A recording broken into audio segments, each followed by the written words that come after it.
Okay, so I'm Caroline Dettman, and I guess I'll start with just a question of what's happening in the here and now. Is anyone aware or been watching what's happened with this Peloton ad of late and the controversy around it? Yes. As of today, they are reporting that they lost 9% of their stock price based on that ad that some deemed sexist or tone deaf, and I would argue that in the scheme of tone-deaf advertising, it's probably definitely not the worst that we've seen.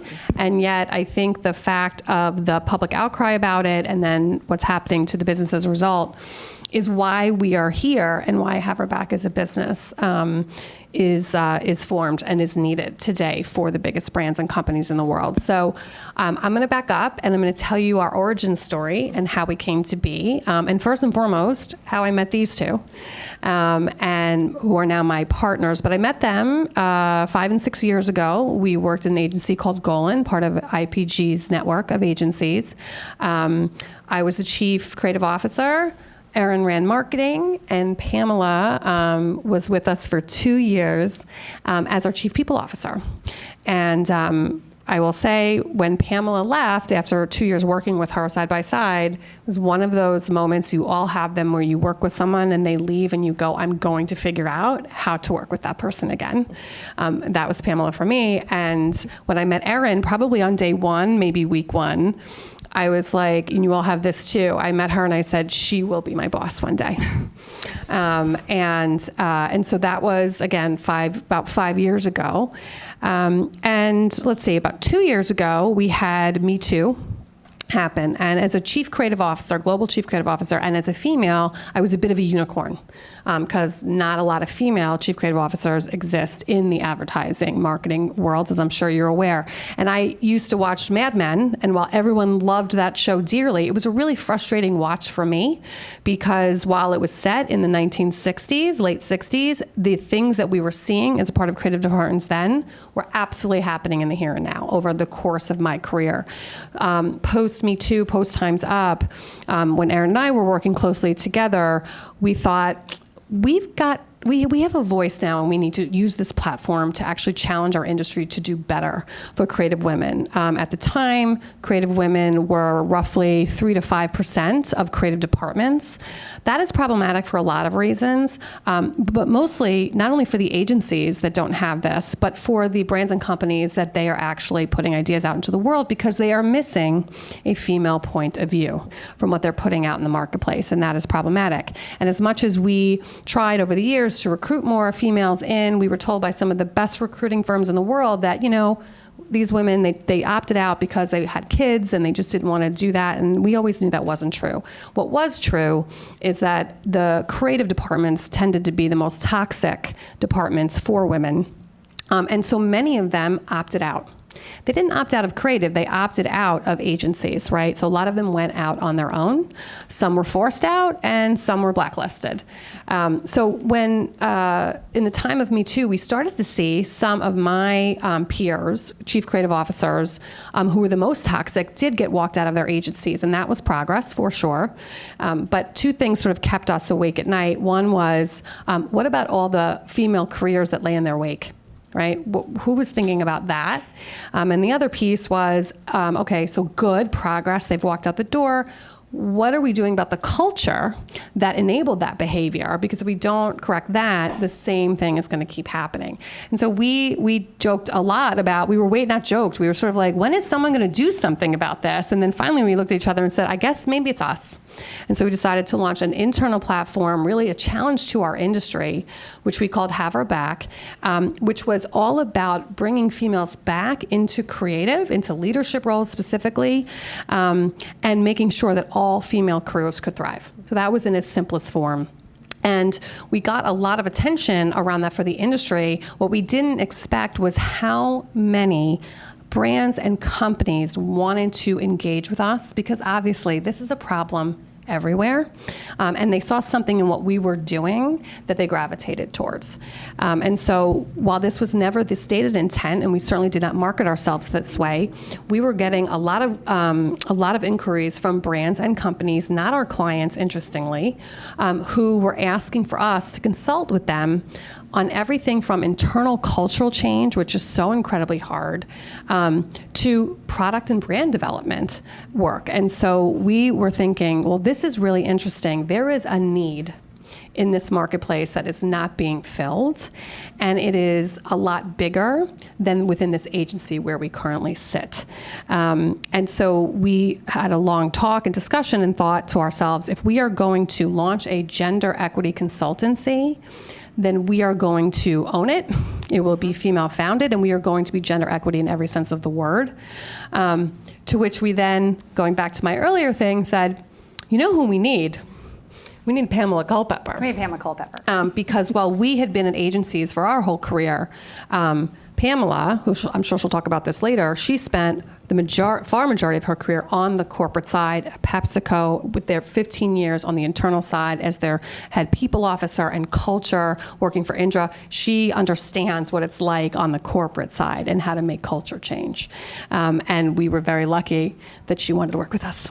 And so we all went into this interesting opportunity where we left these really kind of cush jobs, if we're being honest, to start our own company. And we knew if we wanted to do it right, and if we wanted to do it for the biggest brands and companies in the world, then we need an investment. And we also know how hard it is for female founders to get investment. So we had a very good pitch, if you will, and we brought it direct to Michael Roth, who owns IPG, who has been a champion of Have Her Back as the mission. However, the truth be told, we had to walk into that meeting with Michael Roth knowing that we could be walked out by security, because we were essentially saying we're leaving our agency. We are starting this business. We'd love you to be our investment partner, but if not, we're still doing this. And lucky for us, well, not lucky, I think I'm really proud of the fact that we made a really strong pitch. And the one thing that we thought would be the deal breaker was IPG doesn't do minority investments. They own all of their agencies outright. And we were saying, no, you're not going to own us. You're going to be our minority investment partner. That was the one thing that we thought, they may not get past that. But to their credit and to ours, they did.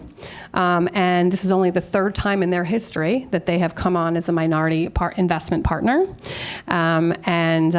And the first time ever for a female-founded firm, which I think says a lot about the need and the void in the marketplace for this type of work. And this is a global holding company, right? This IPG competes with WPP, Omnicom, so they have a lot of people to answer to. Yeah. So this was a risk for them, right? Yeah.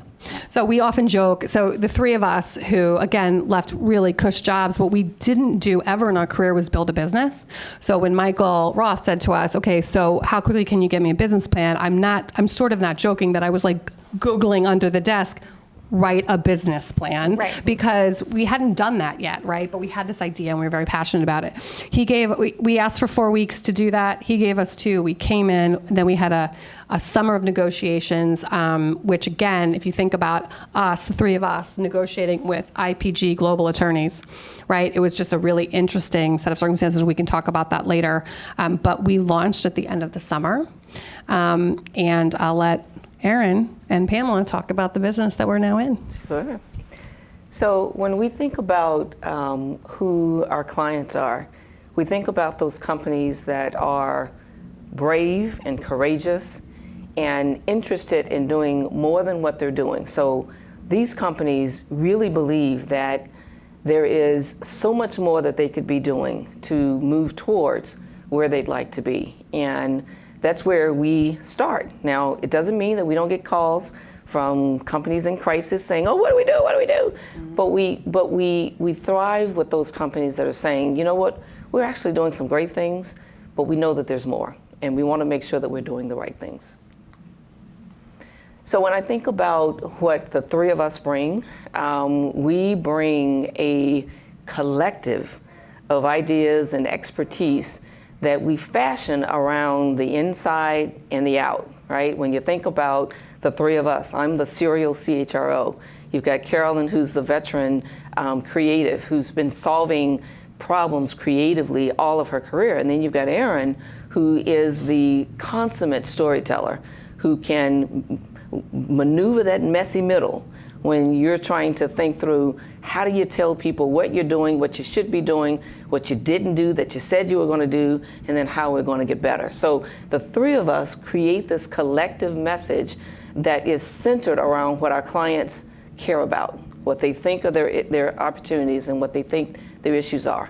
And then there are the ones that they don't know what the problem is, right? So when you think of authenticity, that is the earmark of what the closing of the gap between what a company says it is and who they say they are and who the public thinks they are.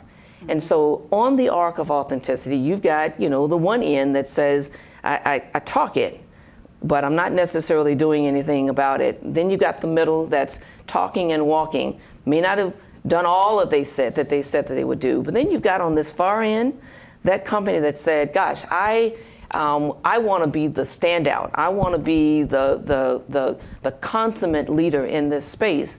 And so when women who are thriving in my organization, when they are thriving, that's all they talk about. And you can see it in the results. You can see it in the culture. You can see it in the environment. That's on the far end. What we believe is that companies aren't looking to solve it, right? And we don't think that any one company will solve it. But I don't know about you, but when I see a company working towards what they're supposed to be doing, it makes me way more hopeful and way more, gives them way more credibility in terms of where we're headed. So the arc of authenticity is our proprietary product that we use to help companies measure where they are. Yeah, and I think that some companies have been doing this for a long time. Some are just kind of come into the game. But why now? Why did we decide to do this now? And why is this the time that everyone is paying attention to it? Well, 2.5 years ago, Me Too, Time's Up, our culture changed, right? We had a major shift in the way that culture demanded the authenticity from the companies that they were purchasing from the companies that they worked for. And it has changed the way that people do business, right? And what we've also seen are that consumers, they really have louder voices than they've ever had before. Everyone is a citizen journalist with your phone in your hand, right? You can get to the public quite quickly. Same is true for employees. Employee activism is on the rise. And so if your employees aren't happy with your policies, the way you're doing things, they will call you out for it.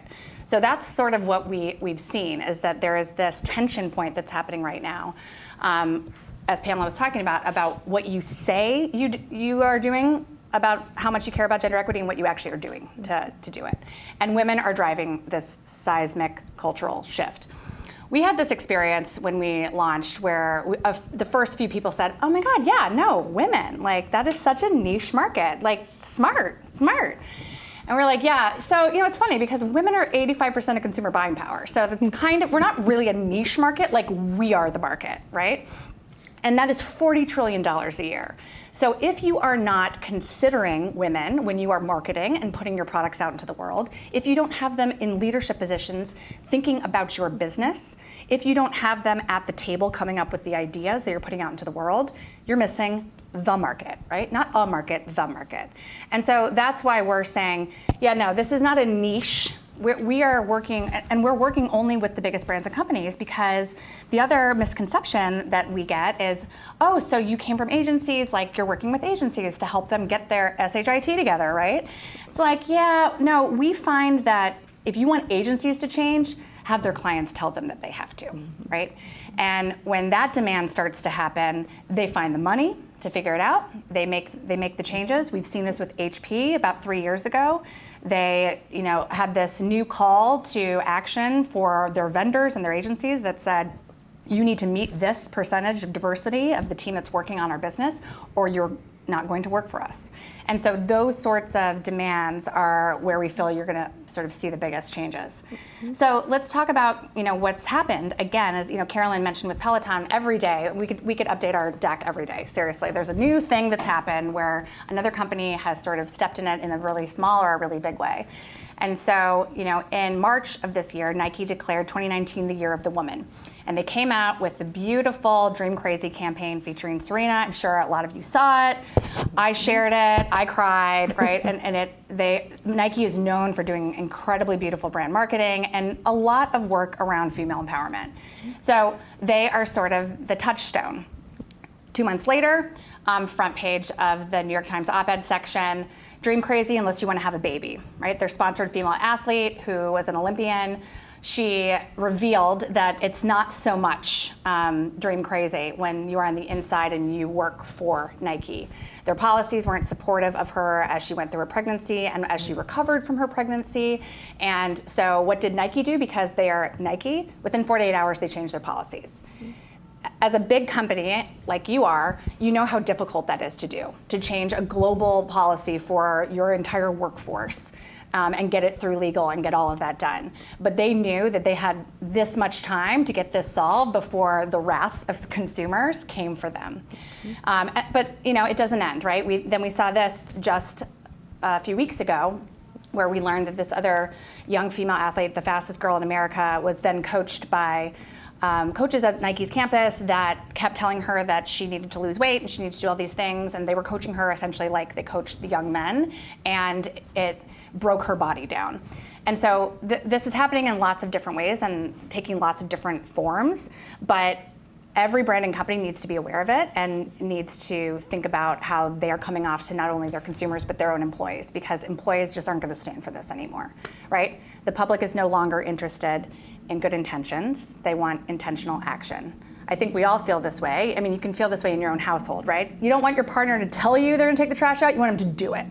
So there's a lot of talk, and no one wants to hear it anymore. They want to see the steps you're actually taking to make it happen. And that's really why we came to be. So there we are. Great. Let's do some Q&A. Thank you. I think that was a great story and background of kind of how you guys came, so thank you for sharing. We wanted to start off with some personal questions around, obviously you shared why you got here and how you guys came to be, but I'd love to understand from your perspective, what was kind of the tipping point or pieces of advice that kind of came together that really helped culminate this relationship and this decision to make that move? So I'll start. I was probably 2 years away from retirement. Early retirement. Early retirement. It's important to point that out. And I think, my focus on planning and making some early decisions in life, I wanted to be prepared to retire early, right? And so when we started talking about Have Her Back, I had a decision to make. I either wanted to, coast for the next couple of years and, a great job and just get there, and then do something like this after I retire, or do something like this now, right? And so when Erin called to talk to me about it, she couldn't even get her pitch out quick enough, and I said, yes, I'm in. She's like, well, I haven't even I was like, we haven't even ordered lunch.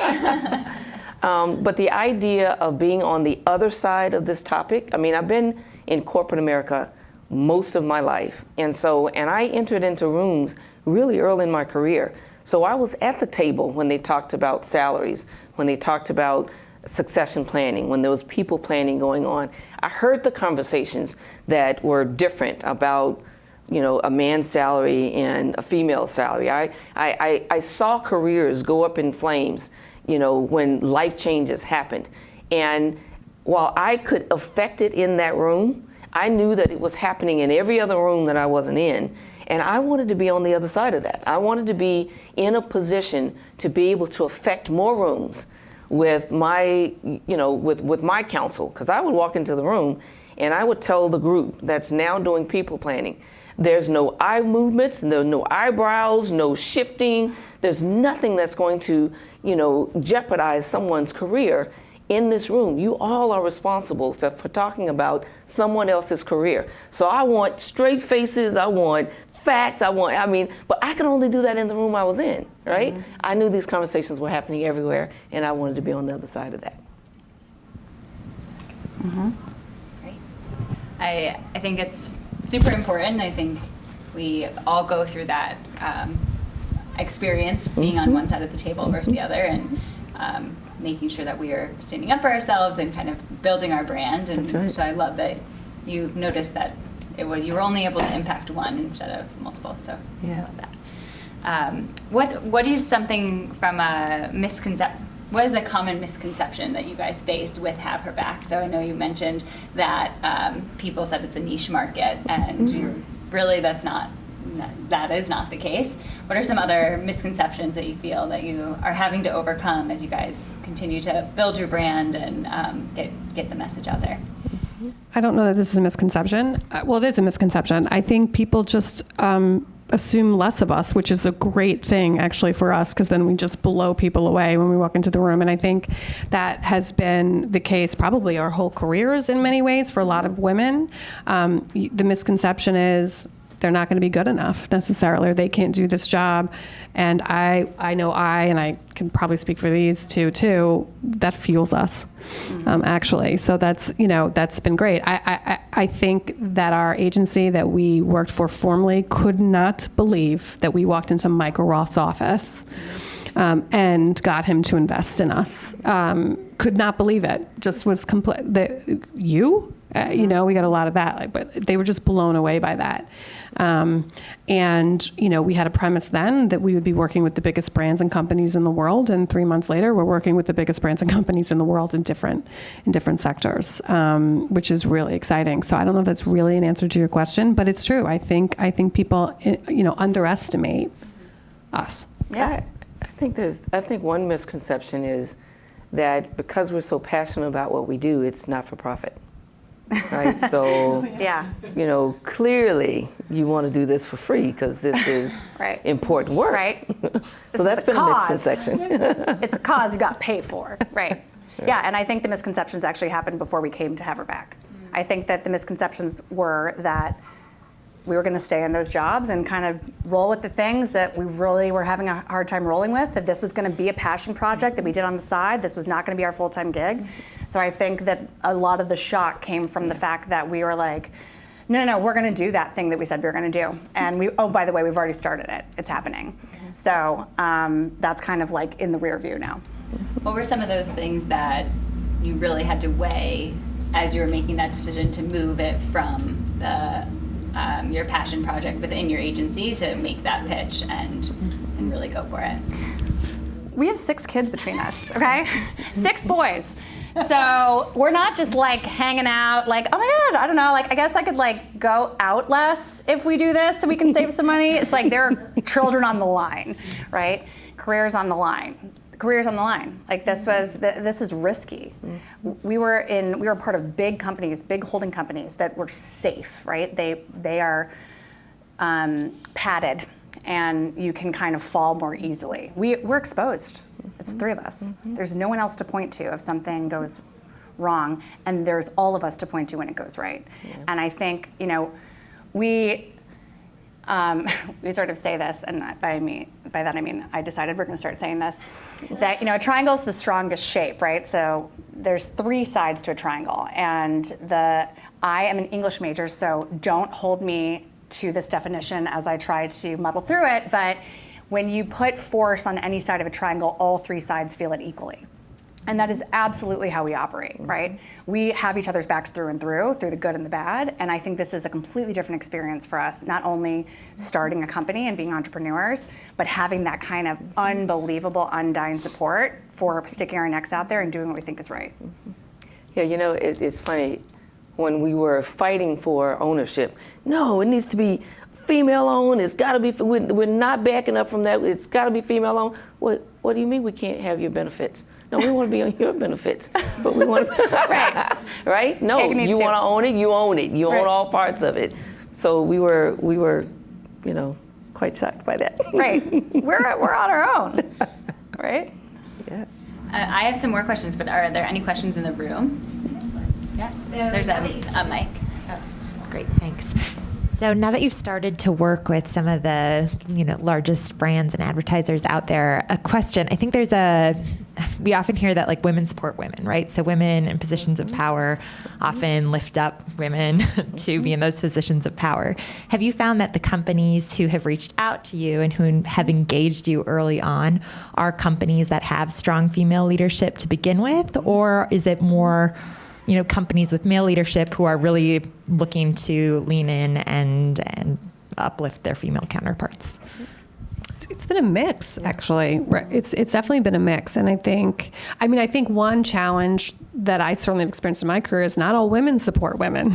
Yes. And I think that's really, white men are not the bad guys only. I think women, and particularly of certain generations, grew up where they could be the only woman in the room. And that takes a toll, right? And so when we created Have Her Back, it wasn't about, it was about allies all over, and men, women, however you identify, coming together. But as it relates to this, it's interesting. I think what all the brands and companies share is they want to be doing something more. And that's really important to us, because we had to have a lot of discussions about what wouldn't we take on? Because there are a lot of brands with guns to their heads that sense of urgency would absolutely get them to call us. But we came to an agreement early on that it was going to be very important for us as a brand to work with companies at the very least who have good intentions and have shown some actions. They may be what we consider status quo or not enough, not bold enough, or what have you, but that's a really good place in which to start. But as I'm thinking about, our clients right now, I would say that the majority of the people who have reached out, first and foremost, have been women. Yeah. Have been women leaders. Yeah, and and we have some fantastic male allies from a organization standpoint that have pointed us to companies that want to do this work. So I've just been very pleased with how they've introduced us to women who are in positions of influence who want to do something bigger, and they're influencing some of the CEOs if they're not the CEOs themselves. Right. So y'all spoke earlier about authenticity and this arc of authenticity being the basis of measuring a company's intentionality. So if you mark the catalyst for this cultural shift towards women's rights and things like that as only being 2 years ago at the Me Too movement, how is a retroactive approach to these issues not inherently inauthentic? If you could just clarify your definition of authenticity. Yeah, authenticity is really about who you say you are and who you show up to be. So it's the gap in between. So when I think about retroactively, it's what traditions are actually still in that gap. So it's one thing to change a policy or change a practice, but if you've got traditions of how you get things done that interrupt the what you're doing, then it still becomes a mark on your authenticity, if that makes sense. Okay. Does that make sense? And it definitely did not begin 2 years ago. No. At all, right? Yeah. And that's not the point, yeah. No, this goes back to the civil rights movement. It goes back hundreds of years. Yeah. Culture has shifted in the past 2 years, 3 years, where and what I hate is when they say, oh, now women have found their voices, right? Women have always had voices. There is finally a conglomerate that is listening, right? Mm-hmm. There's finally a platform that is allowing this to be a part of almost every single conversation. Because we have been in the workforce for different amounts of years. The shift in the conversations in our own organizations, something has happened in the past few years that is different, right? And I think that we have so much more power as employees now than we ever had before to go to leadership and say, this is what we need, and if we don't get it, we're walking, right? Because we're going to find the right organization that actually is supporting all of us in all of our life's changes. So yeah, now 2 years ago is not when things changed. It's when there was a cultural shift, and it's when the real extensive calling out of brands and companies began, when people were saying, this is really great advertising that you have, this is really great marketing that you have, but we know what's actually happening behind the scenes, and you're full of it, right? You're putting Serena out there, and yet everyone on your board is white, right? I think to your point, it's the transparency. Yeah. It's the moment I get comfortable saying to you, okay, so let me tell you how much I make. How much do you make? And you start to understand those differences, or when you start to say, well, gosh, it felt weird, but did he touch you on your behind? He touched. You have these conversations, right, that you never felt comfortable talking about. And even as we sit, the three of us, we represent different generations, different ethnicities, different seasons of life. We've got 6 kids between us, but I've got the adult kid, right? Erin has the 2 under 3, right? So I'm giving her ideas. I'm having to go way back, but I'm giving her ideas about how ideas, right? So and what these 2 don't know about being a woman of color, they're learning from me. They're interested. They're hearing my stories that are very different than their stories, right? Our experiences in the workplace has been very different. Yeah. And if we weren't having these intimate conversations, these painful, sometimes uncomfortable conversations between the 3 of us, we wouldn't be able to talk about it outside of this setting. We're able to understand, a perspective in ways that we hadn't thought about it. So I think your question is right on. I don't want you to leave with the impression that we think it just started. I'm too old to believe that, too experienced to believe that. But I do think we are collectively talking about topics we were not comfortable talking about before, right? One of the misconceptions for me has been when I left SIBO, and it's a financial company. I was going to say, can you say what SIBO stands for? SIBO it used to mean Chicago Board of Options Exchange. So it's a financial institution, but it's global. So it's not just Chicago, but it is, a very paternal, very white male oriented, dominated organization, of which I brought full-fledged flavor to when I was their chief people officer, right? And when people think about, gosh, it took you so long to get to the levels that you got to, why would you step out of that, to leave that good job, as my grandmother would say, to come to, do something like this? And I think part of it was just the messaging behind how important this work is, that we've got to continue to fight and raise the voices and create safety for people to be able to talk. So when we go into an organization, we're the safety, right? We're the safety between the CEO saying, oh, we're doing everything great. Look at all these programs we've got. Look, and the people on the floor saying, oh, not so much. I don't necessarily think it's as great as he or she thinks it is, but I'm not going to be the one to tell them. Well, we're the middle.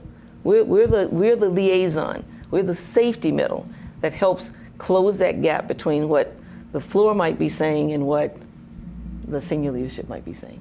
Yeah. This is so fascinating. Thank you for being here. You're welcome. Quick follow to that. How do you talk to the clients about, or your clients about measuring their progress or measuring the impact?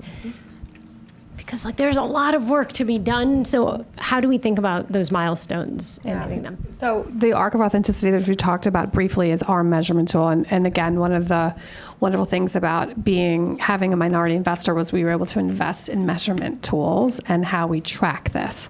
In fact, we just came out of a big meeting with our head researcher early today, and it's so wonderful to see this. But essentially, this arc, we can, based on our survey materials, based on all of the information and inputs that we get from the company, and then what we do supplemental to that, we can essentially place a company on that arc and show you where you're doing well, where you need work. And we can also, through our go forward recommendations that come out of the arc of authenticity, we can show you where you can move, right, if you are to input different things. And for our knowledge, and we've done a lot of research here, nothing like that currently exists. And I should say that in different consultancies, that have been around for a long time, they're looking at all internal inputs to this. We have put an external lens on that as well. And I think, going back to your really good question, this has been going on forever. right? I think what's really interesting from a brand and company standpoint, and I know I was the same person who not that long ago told you guys we are working with companies with good intentions. That is true. But I will also tell you that the reason why we're here is because of the pressure that culture has put on brands and companies to be authentic to who they say they are internally. And that didn't exist before. So the Nike example that we gave you, Nike would never have been called out for being inauthentic internally to what they were saying externally before. That wouldn't have happened in years past. That is the pressure that the biggest brands and companies are up against now. And make no mistake, including Google, I'm sure, every big company is looking at that, what's happening with Nike right now, and they're going, oh, shoot, do we have our stuff together? And so what has happened, which is why this, the expertise that we're bringing together, is that forever you had HR and, head of D&I working really in a silo to marketers. What's interesting about that is who had all the power and the budgets? Marketing. The marketers. And the HR and D&I and culture, they may have had the ideas that they couldn't get them funded or they couldn't get widespread support. What's been really great is for us to see that as the CMOs are now going, we can't be inauthentic inside. We have to work on this together. And I think that has been a big change that we've seen in the last 2 years. Mm-hmm. I want to reiterate, thank you so much for being here. This is really, the work that you all are doing sounds really, really impactful and incredible to see. One thing that I was wondering, and this might be a little too tactical, I don't know. I'd love to hear, is there an approach, so say customer A reaches out, like what are the steps that you take then to either identify where they are on that arc or to move them along the way? So I would say that we listen first for what they think their concerns are. And then we talk to them about some of the steps we could take. And almost dependent on where they are, would determine how we start with them, right? I mean, there are times when we are talking to their most senior team about, what we know about their company, what we've heard about their company, what we believe their intentions are. We let them tell us what they've done and what they want to do more and better. But most of the time, the companies are saying, we think we're doing the right things. We think we're working on the right things. We're not sure. So we then offer to look at their policies, their practices, the perks, all of the things that they're offering to their employees and what they're doing internally. And then we create insights around, well, you've got these two things, but this is cannibalizing it because this is what people are really driving towards. Or you've got, some opportunities on the leadership development side because you tout being able to have career conversations and the people that they're talking to aren't giving them enough information, enough insight, and can't really help them guide them through their career. So we start to pick out those things that might be weak points. And that's even before they get to the arc of authenticity. They may not be ready for that work yet. But if we can just review some of their talent processes, we can tell them where some of the opportunities are, and sometimes that's how we get started. Yeah, and I think, as Pamela was saying, we offer psychological safety, right? Because a lot of times you're in an organization and you want to give feedback or you want to tell the truth about what's happening, but you are weighing what it could do to your career, right? And you're thinking about who you report into and how that might affect what you're kept from or what you are pushed towards. Mm-hmm. And so I think some of that is that we bring that psychological safety to the conversation. We're a BS filter too, right? Because we can come in and say, no, that's great. We read all your materials and it looks really good. Just so you know, we were talking with a couple of your people and they are not feeling that, right? It is not landing for them that way. Here are the things that they're experiencing. And so there is something to be said about having a third party that comes in and can have a different kind of conversation. I know that when I would do the org health surveys in my last company, I was in such a small department that within 3 questions, they could absolutely point to the fact that it was me, right? What's your gender? What's your age? What's your department? What city are you located in? I'm like, right? Like I'm on fire. So how am I going to answer this? Because I know that my leadership is going to see this, and then they're going to see that verbatim, and they're going to say, can you show me who that was again? So do I want to send them an email and just say, this is how I feel? Or do I want to do it through this like, what is the term that they use? Anonymous survey that is really not that anonymous. That is why third parties can offer a different kind of conversation and environment.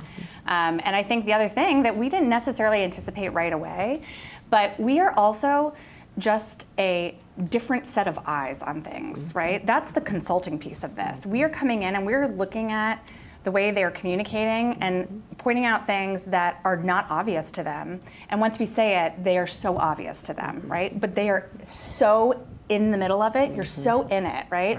And especially as a marketing comms person, for your own company, you drink the Kool-Aid, you make the Kool-Aid, you push the Kool-Aid on people, and when you can step away for a little bit, you're like, that Kool-Aid did not taste good, right? And I think that person got poisoned by it, and I'm sorry about that, right? And then like, I sold it over here, and like, it was watered down.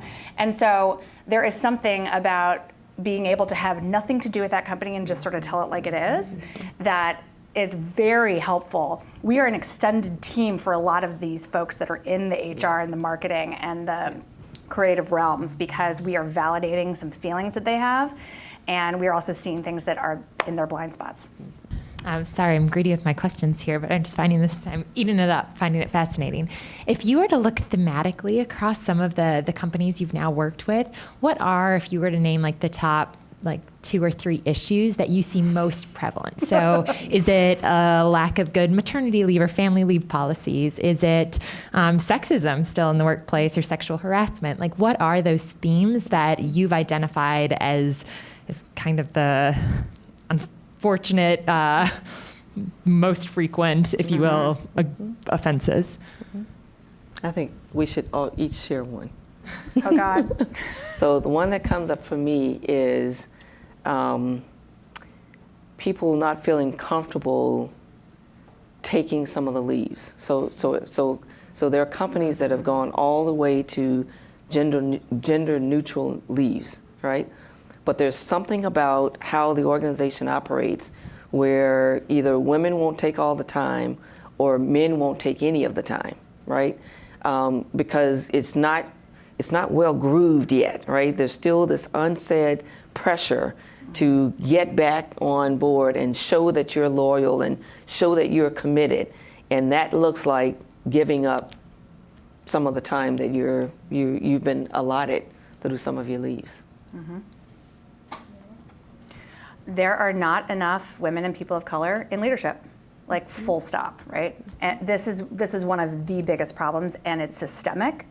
And until that happens, all of these things are going to keep happening, right? And so, there is this great quote, and I don't remember who said it, and I'm not gonna also get it completely correct, but it was something along the lines of, just because I am taking my power does not mean that I'm taking your power, right?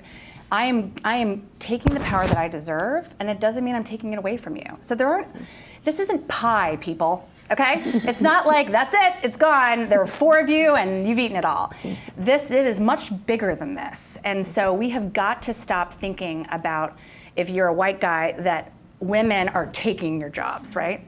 That people of color are taking your jobs. Or that if you're a woman, that like there are only 2 spots, and so you're gonna start blocking that woman out, you're not gonna invite her to meetings, and you're not going to sponsor her. We've got to stop doing that to each other, because it is creating a challenging pipeline, and until people in leadership look like the consumer, we're going to keep getting the examples that we showed you up above. So I can barely add to that, except I would say that all of those are still issues, every single one of them. Yep. I think the common thread, though, is accountability that the companies have. So there's a big difference between saying you're committed to something and then actually holding people accountable, holding departments accountable to actually make the changes that everybody says. So there's a whole lot of talk, right? And I think that some of that some of culture sort of like frustration is like, yeah, but okay, But where are the actions? I think that is what people are looking for, and as a part of that, obviously, is accountability. And I think all of those exist, and until actually companies hold people and departments and what have you, and partners and vendors accountable, we're not going to actually see the real change. My last question is, as Googlers, we sit in a unique position that we work with agencies and clients and really act as this third party as well for kind of what we do. And you're a verb. Yes, that too. What are one way or a few ways that we can make a substantial difference as we're either working with our clients or building that culture within Google? One very obvious way is your Google, and everybody's watching every single thing that you do and every single thing that you put out into the world. So one of the easiest things is you should be demanding that your agencies and partners reflect the profoundly diverse world that we actually live in, because you have so much power that will actually impact more change simply by doing that. And there are some brave companies that are on the forefront of this who actually now have been doing it long enough, like an HP, where they actually have a business case that they're showing for, by doing that they're actually getting better work, driving better sales, all of that. And don't just stop at agencies, right? You got to look at your vendors. You have to look at things. I mean, I think one of the interesting things that we've seen in the work that we've done is if you just stop at the company, you're doing your company a disservice. So Ernst & Young just got a little bit into hot water because, and they do a ton in gender equity and female leadership. They have gravitas in that area. They bring a group of their emerging leaders, much like a lot of companies do together, for a training. This should be all positive, right? We know what happened, comes out that actually the part of the training was very antiquated and was really around kind of what to wear, how to dress to be appealing to the men that you work with. It's like, does that still happen? It does still happen. Now, what's interesting about that was that was a third-party vendor that was doing that training, but no one knows the name of that third-party vendor. What everyone knows is that this was Ernst & Young, and it was a real question about their authenticity as a brand. So I think as you guys think about all the partners that you have and all the agencies that you work with, you have a lot of power and you can make a lot of change by demanding that their teams look like the world we live in. And do the same for the rooms that you're in, right? If you're in a room and everyone looks like you and you're working on a piece of business, you've got to change that, right? Because you are not going to be giving your clients and the world what they need if it's homogenous. So, Great. yeah. Thank you.